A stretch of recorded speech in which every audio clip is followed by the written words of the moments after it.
为了要落实总统赖清德所定出来2030年癌症死亡率降低1/3的目标，健保署伫今年6月提供气管癌、咽癌、大肠癌会当使用健保的免疫疗法来治疗，今年上济会当替病友省200多万的医药费。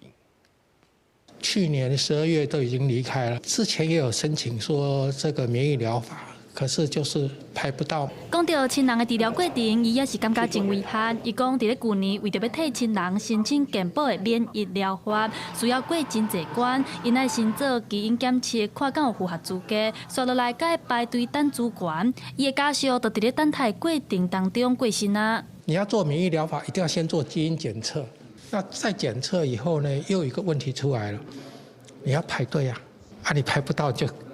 没有了。 为着要减少这款危害，健保署伫咧今年6月份开始，甲3种癌症的免疫疗法纳入健保补助，分别是非小细胞肺癌、三阴性鳞癌和大肠直肠癌，而且唔免像较早该经过基因检测，才当直接去用免疫疗法。如果一当落来，上济会当替病友省200几万的医药费。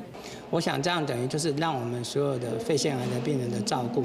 可以得到公平的照顾，而且看起来我们整个照顾的范围，盖囊括的范围已经超过90%。我们会认为这样子一个很好的治疗，它应该要更全面的被健保给给付，那并且病人在使用上面的限制，应该要以临床的需求为一个基础，而不是说为了要去做财务的控管来去做临床上面的限制。 根据卫福部的统计，国人10大死因当中，癌症已经连续43档拢是排第1名。敢若去年就54000人因为癌症过身。台湾少年病友协会也建议政府未来会当大大扩大其他的癌症的免疫疗法费用纳入健保，来落实赖清德政府所定的2030年癌症死亡率降低1/3的目标。记者陈亚轩、林旭凯台北报道。